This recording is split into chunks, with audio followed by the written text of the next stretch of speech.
Ok, avant de rentrer pleinement dans le vif du sujet, je te propose de te fixer un objectif. Sans doute que tu en as déjà un, mais je vais t'apprendre à bien formuler un objectif. C'est une étape qu'on néglige énormément et qui a une importance capitale sur l'atteinte de celui-ci. Un objectif bien formulé, c'est un objectif qui est quasiment déjà atteint. Alors je sais que ça paraît fou de dire ça, parce que pour nous, en fait, tant qu'on se l'est dit dans la tête, finalement, c'est comme si c'était formulé. Sauf que ça n'est absolument pas le cas. Il y a plein de choses à noter pour bien formuler ton objectif. Et la façon dont je vais te le transmettre là, c'est une façon unique. Je me suis servi de toutes les personnes qui réussissent, que ce soit dans le domaine du sport de haut niveau, dans le domaine artistique, dans le domaine entrepreneurial. Tous, sans exception, utilisent cette technique de formulation d'objectifs. Je souhaiterais que tu écrives de façon manuscrite cet objectif parce que c'est pas anodin si je te demande ça. Le fait d'écrire un objectif va activer un certain nombre de parties de ton cerveau qui sont hyper importantes lorsque l'on veut générer de la volonté, de la motivation et de l'autodiscipline. Et lorsque l'on souhaite se mettre en mouvement vers celui-ci. Le fait d'écrire, c'est déjà un mouvement vers ton objectif. Ne prends pas ce conseil à la légère, vraiment écris.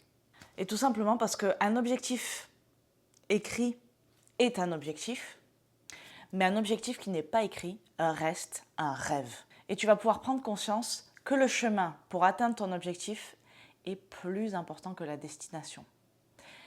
Parce que l'atteindre, c'est important, mais la personne que tu vas devenir durant tout ce chemin l'est tout autant et tellement, tellement puissant. Puisqu'une grande partie de l'atteinte de ton objectif réside dans la formulation de celui-ci, je te recommande fortement de ne pas louper une seule étape de la formulation de ton objectif. Tu as sans aucun doute déjà entendu parler de se fixer un objectif SMART. On va reprendre un petit peu cette technique, sauf qu'on va faire la technique SMARTF. Qu'est-ce que c'est? Le S pour spécifique. Ça ne change pas. C'est là qu'il faut que tu apportes un maximum de précision sur ton objectif. Je souhaite perdre du poids n'est pas un objectif spécifique. Ça n'est pas assez précis, ça n'est pas assez puissant. Je souhaite perdre du gras pour être en meilleure santé physique, en meilleure santé mentale, me sentir bien, pouvoir performer, pouvoir faire peut-être une compétition sportive, peu importe. Ça commence à être un peu plus précis et plus intéressant pour ton cerveau. Pour apporter un maximum de précision et déjà matérialiser ton objectif alors qu'il n'est pas encore atteint, je te recommande d'utiliser ce qu'on appelle le VACOG. V pour visuel, A pour auditif, K pour kinesthésique, O pour olfactif et G pour gustatif. Visuel, qu'est-ce que tu vois lorsque tu auras atteint ton objectif? Auditif, qu'est-ce que tu entends? Quelles sont les phrases que tu entends, les sons que tu entends, les musiques que tu entends lorsque tu auras atteint ton objectif? Le K pour kinesthésique, qu'est-ce que tu sens? Qu'est-ce que tu ressens? Qu'est-ce que tu touches? Olfactif, qu'est-ce que tu sens? Quelles sont les odeurs? Gustatif, quels sont les goûts qui correspondent à l'atteinte de cet objectif? Alors je sais que selon les objectifs, certaines choses peuvent te paraître bizarres et selon les personnes, on est plus réceptif au visuel ou bien au goût ou bien à l'auditif, ou bien au kinesthésique. Si toi tu sais auquel tu es le plus réceptif, insiste au maximum sur celui-ci. Je suis très visuelle personnellement, donc chaque détail visuel, je vais pouvoir vraiment les écrire. Que ce soit des couleurs, des formes, peu importe. Imagine-toi le jour où tu auras atteint ton objectif, imagine-toi une vraie scène, la vraie scène que tu veux qu'il se réalise, ta situation idéale. Écris tout ça. La visualisation, c'est un outil hyper puissant et qu'il ne faut pas négliger. Ton cerveau ne fait pas la différence entre une situation vécue et une situation inventée de toutes pièces. Le fait de te créer cette scène-là donne à ton cerveau les capacités de te donner les ressources nécessaires en termes mentaux et en termes physiques pour atteindre ton objectif. Donc, sers-toi fortement de ça.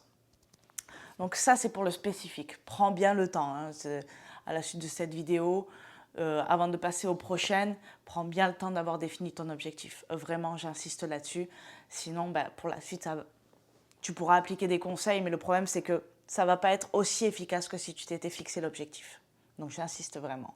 Le M pour mesurable. Comment vas-tu mesurer que tu as atteint ton objectif? Si c'est perdre du gras, perdre du poids, ça va être les kilos ou bien les mesures. Si c'est performer dans un sport, ça va être, je ne sais pas, le nombre de minutes, le nombre de kilomètres, le poids que tu vas soulever. Si c'est dans le milieu entrepreneurial, peut-être en chiffre d'affaires ou bien en revenu par mois. Peu importe, il faut que tu puisses mesurer ton objectif. Le A pour atteignable. Alors attention, parce que là, il y a souvent des pièges et c'est l'étape où on se met des limites. Atteignable, ça ne veut pas dire attention, c'est peut-être un trop gros objectif pour moi. Non, je veux que tu voies grand, tu es une personne grande. Il faut que tu vois les choses de façon grandiose et que tu incarnes cette grandeur. Maintenant, il faut être lucide. Si tu veux perdre 20 kilos en un mois, c'est peut-être pas impossible, mais c'est compliqué et dangereux pour ta santé. Donc attention, dans atteignable, juste dis-toi, ok, est-ce que c'est vraiment lucide? Est-ce que vraiment, si en pétant même toutes mes barrières mentales, est-ce que cet objectif, je peux l'atteindre? Est-ce que vraiment c'est atteignable? Est-ce que c'est raisonnable, entre guillemets? Le R pour réaliste. Là aussi, on a tendance à le confondre avec l'atteignable. Donc, je vais t'aider à nuancer un petit peu tout ça. Donc, dans l'atteignable, comme je t'ai dit, c'est, ok, perdre 20 kilos en un mois, on oublie. Faire 1 million en un mois, ça va être compliqué. Après, il y a l'euro-million, il y a des techniques. Mais on sait que là, ça va être plus du hasard qu'autre chose. Le réaliste, ça va surtout être sur les étapes que tu vas devoir franchir pour atteindre cet objectif. D'être lucide là-dessus. Être lucide qu'il va y avoir des moments difficiles. Être lucide qu'il va y avoir des moments plus faciles. Être lucide que tu vas passer par certaines étapes. Aussi que la vie est faite d'imprévus et que parfois, les choses ne vont pas se passer parfaitement comme tu le souhaites et comme tu les as prévues.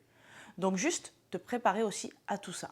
Par exemple, lorsque je courais mon marathon et que je me suis préparée à celui-ci, je me mettais vraiment clairement le nombre de fois où je voulais aller courir par semaine, le nombre de kilomètres, quand est-ce que je voulais faire une sortie longue, etc.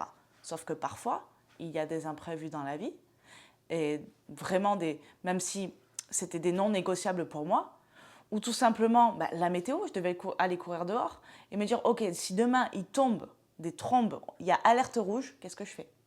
Par quoi je remplace ma séance? Donc le réaliste, ça va être aussi de pouvoir anticiper certaines choses. Qu'est-ce que je fais si à cette étape-là de mon objectif, je ne peux pas poser certaines actions? Par quoi je les remplace? Comment je procède? Ou tout simplement me préparer et me dire, ok, je sais que ça peut arriver, je ne vais pas m'affoler, ça fait partie du processus, c'est ok, je note l'état interne dans lequel je veux me sentir. C'est-à-dire, ça ne sert à rien de culpabiliser, ça ne sert à rien de m'auto-flageller, je sais que quoi qu'il arrive, je suis en mouvement vers mon objectif.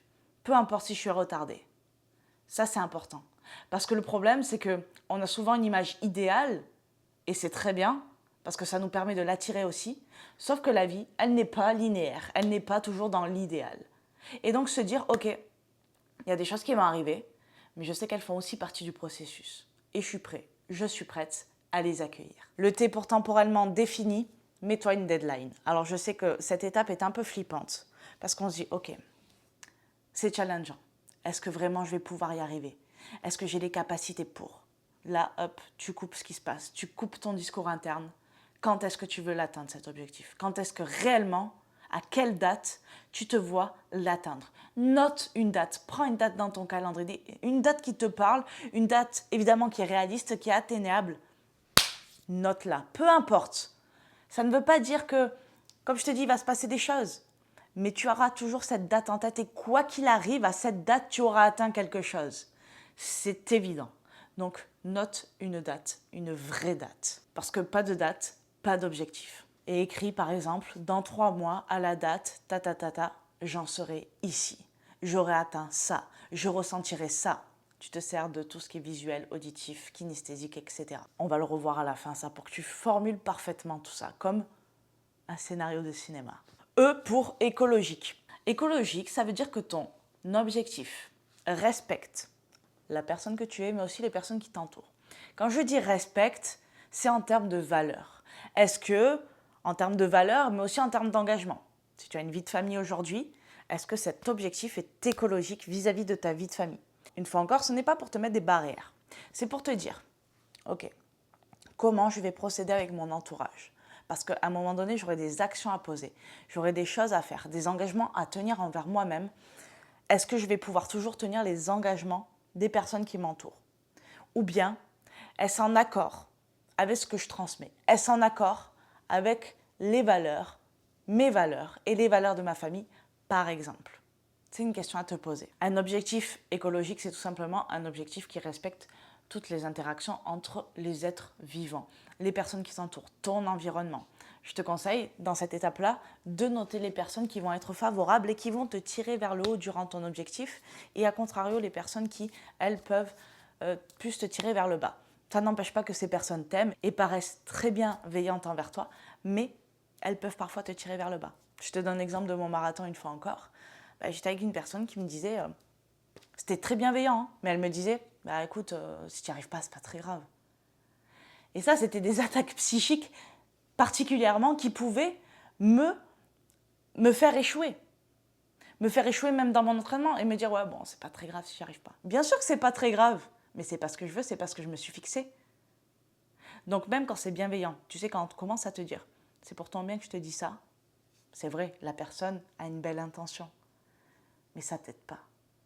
Clairement, ça ne t'aide pas. Et pour finir, le F pour fun. Et tu sais combien cette notion me tient particulièrement à cœur. Trop souvent, quand on se fixe un objectif ambitieux, on se prend beaucoup trop au sérieux. On oublie cette notion de fun. On oublie d'y mettre de l'amour. Alors que ce sont des choses qui vont te permettre de l'atteindre et de tenir le cap tout au long du processus sans engendrer beaucoup trop de douleur. Mets du fun dans le processus. Note toutes les choses qui vont te permettre de mettre du fun. Absolument tout. Le fun, c'est aussi ce qui va te permettre de décupler ta motivation et de te remettre en énergie quand tu en auras besoin. Parce que tu en auras besoin. Une fois que tu as suivi toutes ces étapes du SMART-F et que ton objectif correspond à chacune d'entre elles, je te propose de le formuler comme un petit scénario. Un petit scénario du jour où tu vas l'atteindre, mais aussi des étapes que tu vas franchir. En utilisant toujours pareil la visualisation avec le visuel, l'auditif, le kinesthésique, l'olfactif, et le gustatif. Note tout ça. À la date, tu mets la date. Je serai dans cet endroit, l'environnement, avec telle personne. Quel comportement j'aurai? Qu'est-ce que je serai en train de me dire? Quelles sont les croyances que j'aurai en tête? Ok. Quelle nouvelle capacité j'aurai développée? Et quelle sera mon identité? Est-ce que mon identité aura changé? Qui je suis aujourd'hui que j'ai atteint mon objectif? Écris au présent. Par exemple, tu peux aussi écrire « Nous sommes le ta-ta-ta. Aujourd'hui, il s'est passé ça dans ma vie. » Et tu notes tout ça. Environnement, comportement. L'environnement, c'est les personnes qui t'entourent, l'endroit où tu es. Comportement, comment tu es. Quel est ton état interne aussi? Les croyances que tu as, les phrases que tu te dis. Tes capacités, quelles sont les nouvelles capacités que tu as développées? Ok? Quelle est ton identité? Quelle est ta mission de vie actuellement? Ok? Note absolument tout ça. Prends bien le temps avant de passer à la suite du programme. Vraiment, j'insiste. C'est peut-être pas un exercice qui est facile aujourd'hui pour toi, ok? Mais fais-le quand même. Fais-le quand même. De toute façon, c'est à ton ressenti. Quitte à y revenir peut-être un peu plus tard, à ajuster 2-3 trucs. Mais fais-le maintenant. Parce que tu vas pouvoir appliquer certaines choses. Et quoi qu'il arrive, tu vas produire du résultat. Tu vas te développer personnellement, psychologiquement. Et c'est hyper bénéfique. Donc j'insiste là-dessus.